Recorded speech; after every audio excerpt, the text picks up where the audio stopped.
A relaxing day at the spa turned into a possible sexual assault. In some cases, the accused aren't even licensed. Welcome to the WRAL Daily Download. I'm Megan Glova.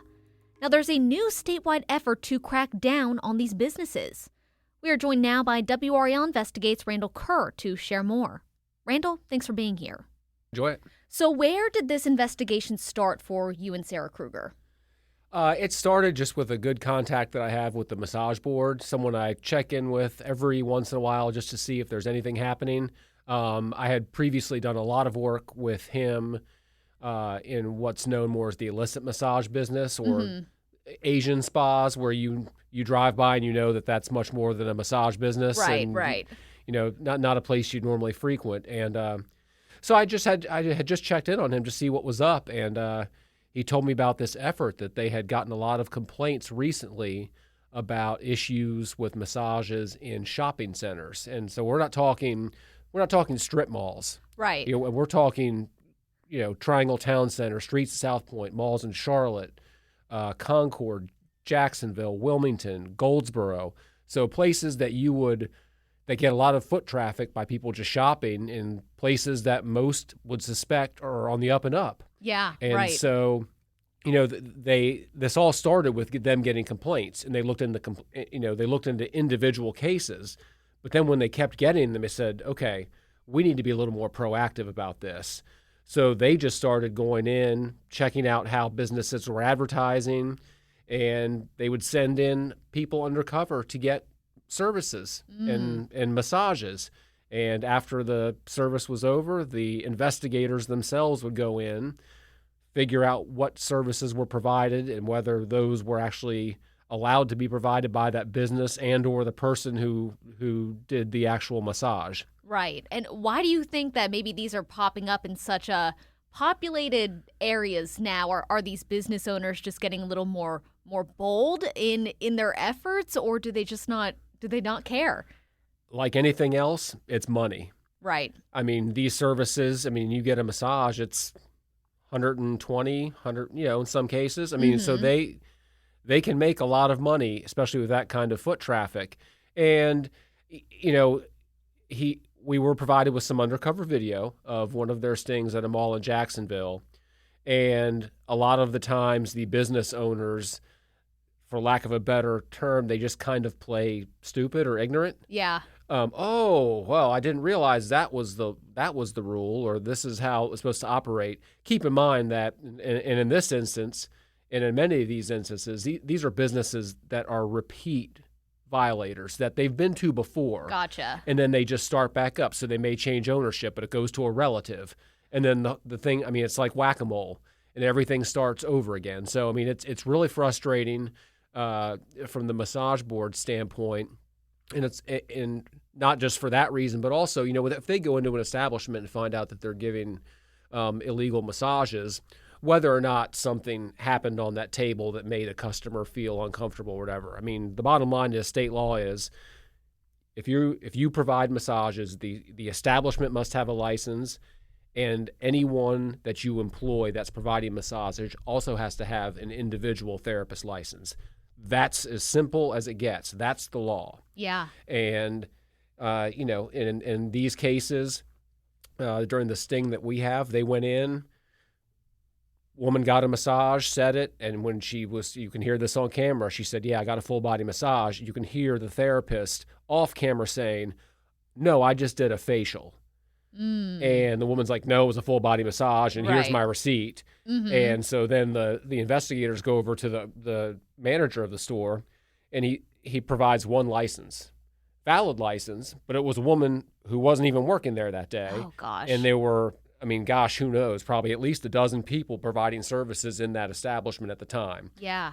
Pretty cut and dry that it was a violation. And was that a local massage parlor, or was that the Jacksonville one? This is Jacksonville. Okay. So we do highlight, all of these malls where they've conducted operations.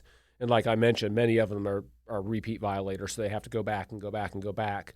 But, we look at a case with a massage business in Triangle Town Center. We look at one in South Point where either the business or the person providing the massages didn't have a license.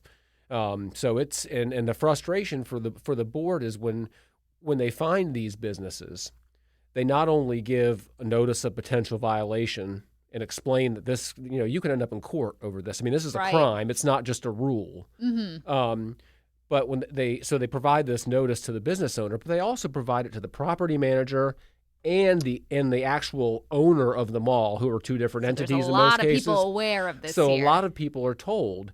And, the massage board doesn't expect the manager at South Point to go in every other week and check the individual licenses of everybody working that day. That's a heavy lift. Yeah. But if you're leasing to a business, and most of these leases make it pretty clear that you must follow the laws of the state of North Carolina, well, when the property owners get a message that, hey, you've got a business inside of your mall that's providing massages and they're not licensed to do so, they may say it's acupuncture, but they're doing massages. I mean, that's so they try to get around it in different ways. Gotcha.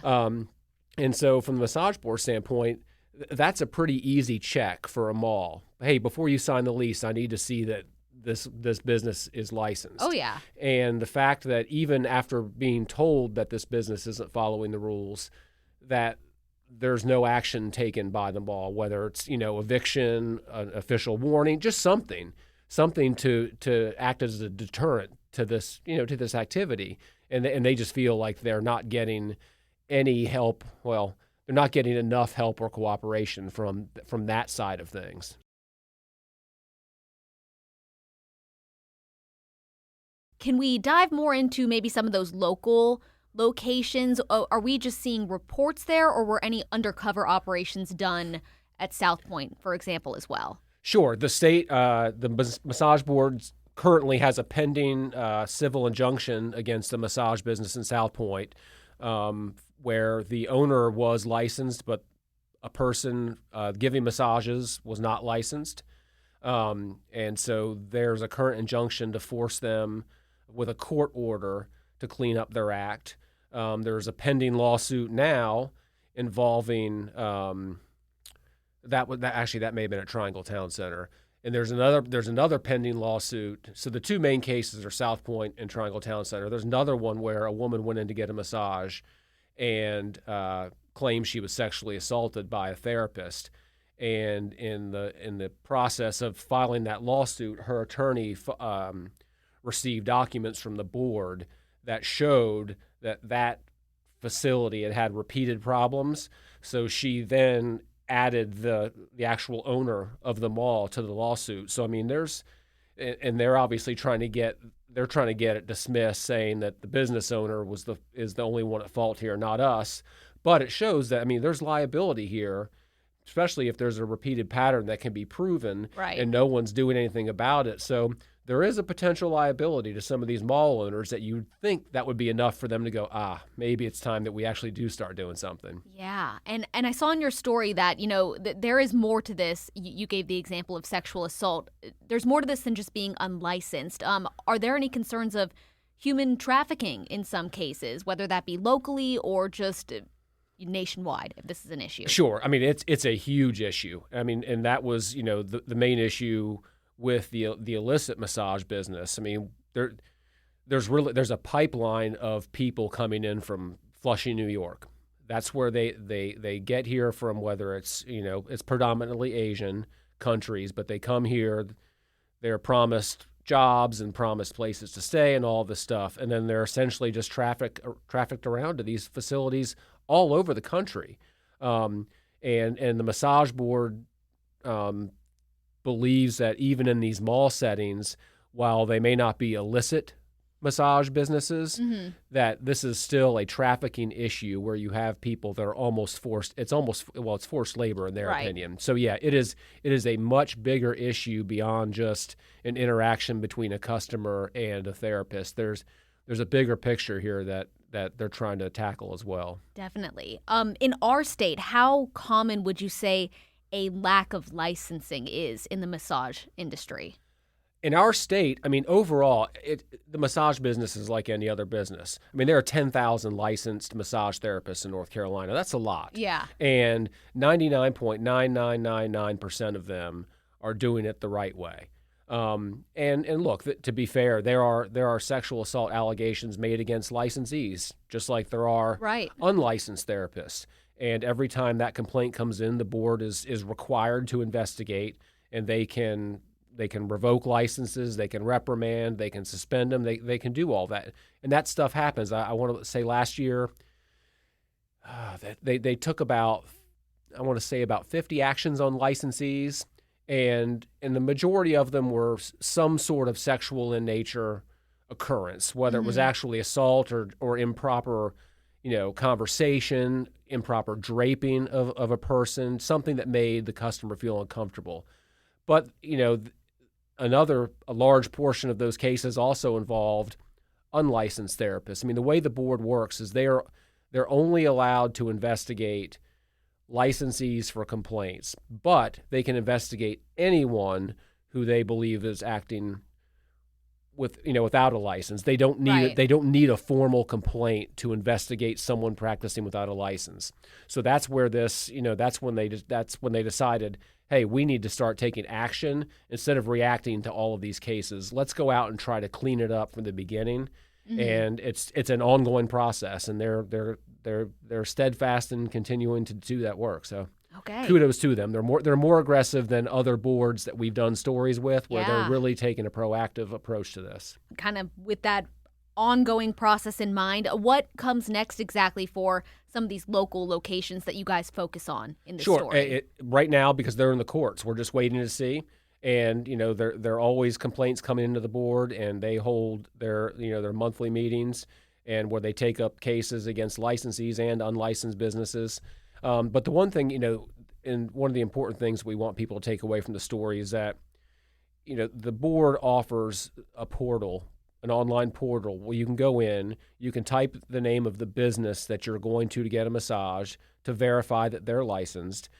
You can also ask for the name of your, who's going to be performing your massage. You can look that person up and see if they're licensed. So there's a way that you can check to make sure. And like I said, things happen. Things have happened with people with licenses too, but you might as well take the steps to protect yourself if you can. So that's something you can do before you walk out the door. If you're already out the door, if you're in one of these malls and you've had a hectic day shopping, you're like, you know what? I could really use a massage. Last minute, Hey, if you walk into, this is the board told us this. If you walk into a business to get a massage and you see 15 people milling around that are working there and there's 2 licenses on the wall, turn around. Bad sign. Turn around. Yeah. Red flag. And so don't even worry about it. Right. Go home. Don't just depend on Yelp reviews. Read them.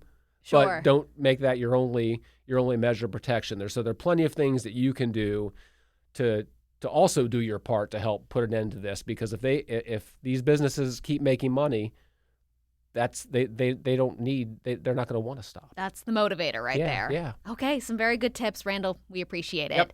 And thank you for listening to the WRAL Daily Download. You might be listening to this podcast on WRAL.com or the WRAL News app. You can also find it on Spotify, Apple Podcast, or anywhere you listen to podcasts. Follow the show so you don't miss an episode. I'm Megan Glova. Thanks for listening.